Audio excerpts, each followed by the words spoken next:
देखिए, supreme court ने जो अमरखाली के घर खरीदार है उनको जो है राहत दी है। खासतौर पर उन्होंने ये कहा है कि एनबीसीसी जो है इस प्रोजेक्ट को जो है पूरा करने के लिए पहले से ही एनबीसीसी को जो है वो दिया जा चुका है। तो अब लेकिन उसको फंड्स को लेकर के काफी सारी परेशानी जो है वो आ रही थी। जो कर्ज जो होम बायर थे उनको कर्ज जो है वो नहीं मिल रहा था, जिसके चलते वो ना इंस्टॉलमेंट दे पा रहे थे, ना ही एनबीसीसी को वो प्रोजेक्ट पूरा करने के लिए फंड जो है मिल पा रहा था।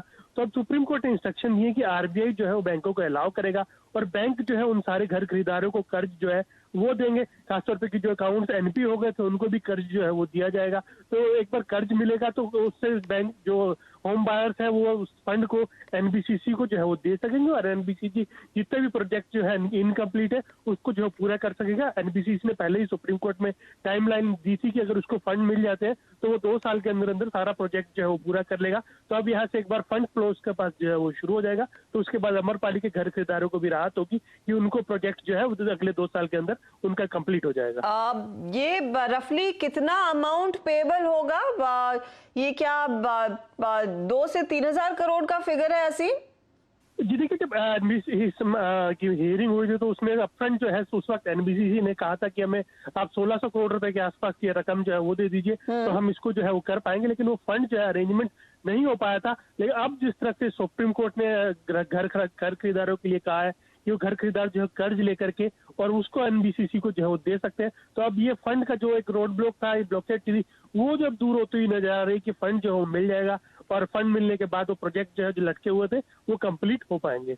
ओके, तो फंड्स कंप्लीट होते हुए दिखाई देंगे। तो पहले ये एनबीसीसी ने 1600 करोड़ की मांग की थी और जो डेटा मेरे हाथ में लग रहा है कि लगभग 3000 करोड़ पेएबल है।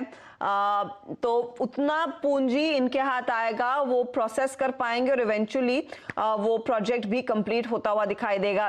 याद रखिएगा कि स्टॉक की धुलाई इसीलिए हुई थी क्योंकि सब लोगों ने ये समझा था कि एनबीसीसी को अपनी जेब से पैसे डालने पड़ेंगे इस प्रोजेक्ट को पूरा करने के लिए और बैंक इन घर खरीदारों को कर्ज नहीं दे रहे थे। तो पूरा जो ठीकरा था एनबीसीसी के सर पर आ रहा था। अब साफ हो गया है कि बैंकों को सुप्रीम कोर्ट ने कहा है, निर्देश दे दिया है कि प्लीज होम बायर्स को फंड कीजिए ताकि वो पैसा एनबीसीसी के हाथ आए और प्रोजेक्ट कंप्लीट हो। इसीलिए एक बहुत तगड़ी रिलीफ रैली देखने को मिल रही है इस काउंटर में। गावा साहब हमारे साथ है। गावा साहब, गुड आफ्टरनून। एक टेक चेक दीजिए सर, एनबीसीसी की चर्चा हो रही है, 24 पर आ चुका है स्टॉक। एनबीसीसी, मुझे लगता है एनबीसीसी का जो चार्ट स्ट्रक्चर है बढ़िया है, बहुत स्ट्रॉन्ग सपोर्ट जोन 22 के आसपास है। होल्ड करना चाहिए, किसी के पास है तो, नहीं है तो खरीदना चाहिए। मुझे इसका टारगेट 35 का नजर आता है। ओके, तो ये है फिलहाल 35 के टारगेट के लिए एनबीसीसी में एक तगड़ी अपॉर्चुनिटी, एक बढ़िया ट्रेड। और सबसे पहले याद रखिएगा सीएनबीसी आवाज ने ही आपको ये खबर दी है। चलिए अब कुछ और स्टॉक्स की बात करते हैं और गाबा साहब जुड़ गए तो उनके भी ट्रेड्स जोड़ लेते हैं। गाबा साहब, आपने आज के लिए क्या शॉर्ट लिस्ट किया है? एक्चुअली मैंने मिड कैप मंत्र में लार्ज कैप्स पकड़े हुए हैं क्योंकि मुझे आज मार्केट साइडवेज नजर आता है, मतलब स्लाइटली पता नहीं कैसे इनसाइड डे में कहना मुश्किल होता है कहां जाएगा। हाँ। तो इसलिए मैंने एक सेफ्टी मार्जिन रखा हुआ है यहाँ पर और 2 स्टॉक्स चुने हैं मैंने। मेरा स्टॉक है एक बेसिकली टीसीएस। मुझे लगता है टीसीएस में एक अपमूव है, पॉसिबल है कि टीसीएस में एक टारगेट अपसाइड कुछ 2150 का हो और भी ऊपर हायर लेवल देखने को मिल सकते हैं। स्टॉप होगा 2100 का। और दूसरा है हीरो मोटर्स, यहाँ पर थोड़ी वीकनेस नजर आती है, पॉसिबल है कि लो लेवल देखने को मिल सकते हैं। 2250 का टारगेट है, ऑन द अपसाइड 2350। ओके, तो हीरो मोटो 2250 के लिए शॉर्ट करने की सलाह और 2050 के लिए टीसीएस। थोड़ा सा सेफ खेल रहे हैं गाबा साहब आज एक्सपायरी से एक दिन पहले। चलिए सुमित के पास फटाफट चलते हैं और सुमित आपको बताएंगे कि क्या पोजीशन है नंबर्स के लिहाज से इंडियन बैंक में आने वाली और डिक्सन टेक्नोलॉजीज की।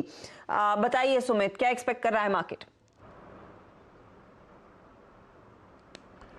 देखिए, पहले नंबर्स की बात करते हैं डिक्सन टेक के। डिक्सन टेक के नंबर्स इसलिए भी इंपॉर्टेंट हैं क्योंकि ये मेजरली आउटसोर्स का काम करती हैं बाकी कंज्यूमर ड्यूरेबल स्पेस के लिए।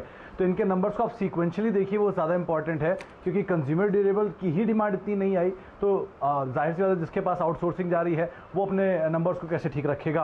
अनुमान लगाया जा रहा है करीब 14-15% के आसपास का डिक्लाइन सीक्वेंशियली इनकी आय में आता हुआ दिखाई पड़ सकता है। ऑपरेटिंग मुनाफा भी करीब 25% के आसपास गिरने का अनुमान है और 30% इनका मुनाफा सीक्वेंशियली टूट सकता है। वाई पे नंबर बिल्कुल फ्लैट दिखेगा, आपको 4-5% की बढ़त मुनाफे में आएगी, लेकिन सीक्वेंशियली 30% टूटने का अनुमान है। अलग अलग सेगमेंट जैसे कि जो इनका कंज्यूमर इलेक्ट्रॉनिक सेगमेंट है वहाँ से 30% का डिक्लाइन, लाइटनिंग और होम अप्लायंसेस से करीब 15% के आसपास के डिक्लाइन का अनुमान लगाया जा रहा है कोविड-19 के लॉकडाउन की वजह से। एक और चीज़ क्रूशियल है कि ये जो अपना रॉ मटेरियल है वो इंपोर्ट करते हैं चाइना से, तो अब वहाँ से भी लॉकडाउन की वजह से इंपोर्ट हो नहीं पाया ठीक से, तो उसका भी एक इम्पैक्ट आता हुआ दिखाई पड़ा है। तो दो तरह की मार इनके ऊपर पड़ेगी, इसलिए इनके नंबर्स के ऊपर आप नज़र रखें। 18 करोड़ के आसपास के मुनाफे का अनुमान बाजार लगा रहा है। दूसरी तरफ जो नंबर आने वाले हैं वो है इंडियन बैंक के। इंडियन बैंक के केस में आप वाई बेसिस पे अगर ये नंबर देखेंगे तो घाटे से मुनाफे में बैंक आता हुआ दिखाई पड़ेगा। पिछली तिमाही में जो नंबर्स थे उसमें घाटा था और इस बार ये मुनाफे के अंदर आते हुए दिखाई पड़ेंगे।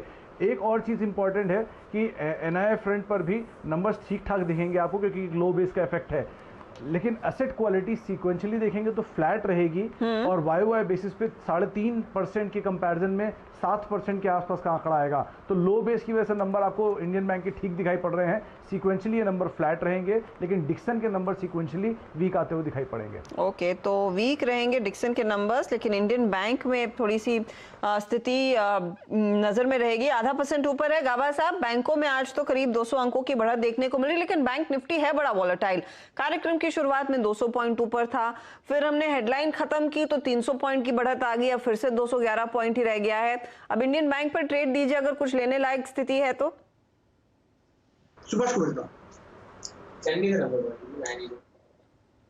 गावा साहब, आई एम सॉरी, इंडियन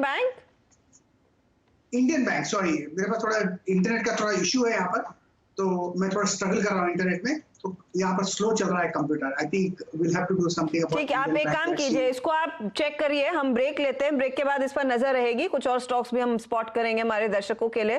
फटाफट लौटते हैं ब्रेक के ठीक बाद।